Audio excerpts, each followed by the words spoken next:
وہ عراقیوں سے جنگ تھی. آپ دشمن ملک سے لڑتے ہوئے تو اپنے ہاں انتخاب کرا سکتے ہیں، لیکن اب کرونا جیسی وبا سے مقابلہ کرتے کے ماحول میں آپ کیسے الیکشن کرا سکتے ہیں؟ ہمارے الیکشن کمیشن کو بھی ہوش نہیں ہے، وہ بھی الیکشن کروائے جا رہے ہیں.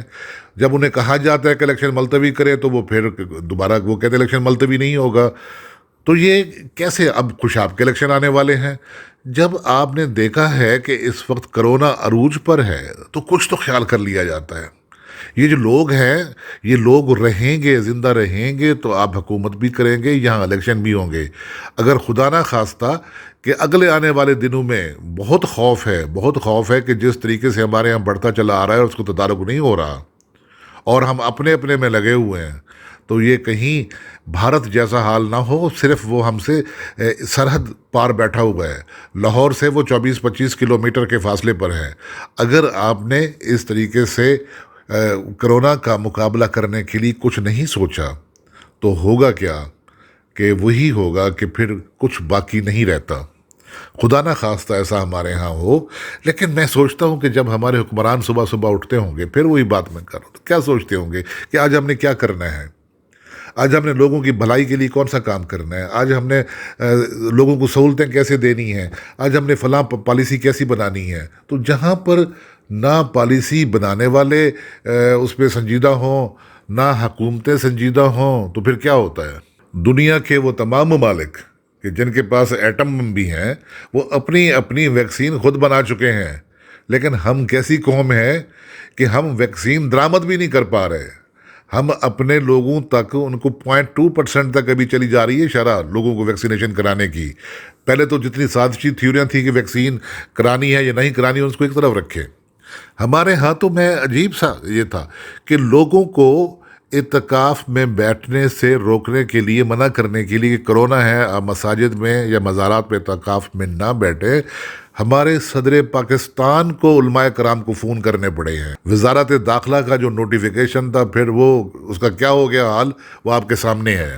یہاں پر انتخابی جلسے جلوسوں کے لیے تو آپ دیکھتے ہیں کہ اس میں کوئی پابندی کسی چیز کی نہیں ہوتی. جناب جلسے بھی نکل رہے ہیں، ہمارے جو وزیر اعظم صاحب ہیں، ہمارے جو اپوزیشن لیڈرز ہیں، وہ جلسے بھی کر رہے ہیں، لوگوں تک جا رہے ہیں، ملاقاتیں ہو رہی ہیں.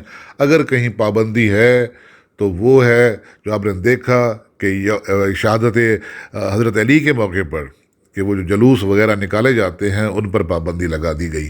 پھر وہی جذبات بھڑکتے ہیں، پھر وہی مطالبے ہوتے ہیں، اور پھر وہی جو پابندی والے لیٹر ہیں وہ ودڈرا کر لیے جاتے ہیں.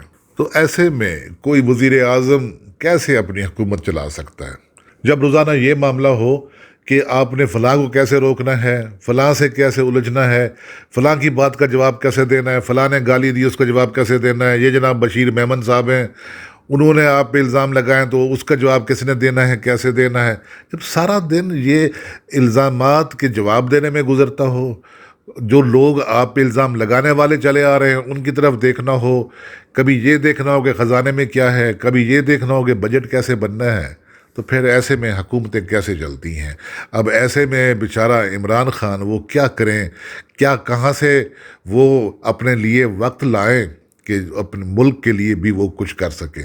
تو ایسے میں اگر یہ جو چل چلاؤ کا نکارہ بجنے لگا ہے تو یہ کوئی پاکستان میں ہمارے ہاں یہ کوئی انہونی بات نہیں. جیسا کہ میں نے شروع میں کہا ہے کہ ہمارے ہاں چاہے وزیر اعظم عدم اعتماد سے بدلے، چاہے اسمبلیاں ٹوٹیں، چاہے کوئی اور مسئلہ ہو، تو ہمارے ہاں کسی بھی وزیر اعظم نے اپنی مدت پوری نہیں کی. ہمارے تبصرہ نگار، ہمارے اینکرز لاکھ کہیں کہ جناب اسد عمر صاحب نے جو اسمبلیاں ٹوٹنے کی وہ ایک بات کی تھی، وہ صرف ایک ٹیسٹ کرنا تھا، لیکن میرے نزدیک وہ ٹیسٹ ویسٹ کرنا نہیں ہوتا.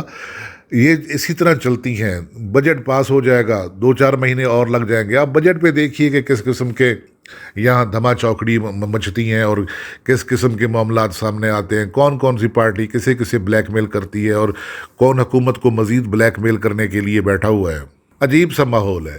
جب ہمارے وزیر اعظم کو یہ کہنا پڑے کہ جناب یہ اگر شہباز شریف کیسے بری ہوئے ہیں تو جنہوں نے بری کیا ان سے پوچھیں، اور جو ہمارے اسٹیبلشمنٹ کے لوگ ہیں، اگر ان سے وہ جو ایک دعوت ہوئی تھی اینکرز کی افطاری، تو اس میں اگر پوچھا جائے کہ جناب حکومت تو آپ کر رہے ہیں، وزیر اعظم صاحب نہیں کر رہے، آپ کی پالیسی پر عمل کیا جا رہا ہے، تو وہ اپنی بے بسی کا اظہار کرتے ہیں کہ ہم تو پنجاب میں عثمان بزدار کو تبدیل نہیں کرا سکے، تو ہماری حکومت کہاں سے آ گئی۔ ایک کہاوت ہے کہ جب بیوی خود طلاق مانگے تو شوہر کو اسے فوراً ہی طلاق دے دینی چاہیے، اگر نہیں دے گا تو یا جان کا خطرہ ہوگا یا عزت کا خطرہ ہوگا۔ تو سیاست بھی اسی طرح کی ہے۔ یہ جو کرسی ہے وزیر اعظم کی، اس پر بھی دیکھنا چاہیے کہ اگر اس قسم کے حالات بن چکے ہوں کہ آپ لوگوں کے لیے کچھ نہ کر پا رہے ہوں، تو بہتر ہے آدمی عزت سے رخصت ہو جائے۔ نہ وزیر اپنے اعتماد کے ہوں، نہ بیوروکریسی اپنے اعتماد کی ہو، نہ دوسرے لوگ جو دوسرے ادارے ہیں ان کے درمیان بھی اعتماد کی کمی ہو جائے، تو پھر ایسے میں حکومتیں نہیں چل پاتی، اور ملک کا سارا نظام اسی طرح تتر بتر ہو کے رہ جاتا ہے کہ جیسے ہم کرونا سے لڑنے کی بجائے ہم آپس میں لڑ رہے ہیں۔ جو این سی او سی کے ہمارے ادارے کے سربراہ ہیں، انہیں اجلاس کی صدارت کرنے کی بجائے یا اجلاس منعقد کرنے کی بجائے دوروں کے رہنا پڑتا ہے۔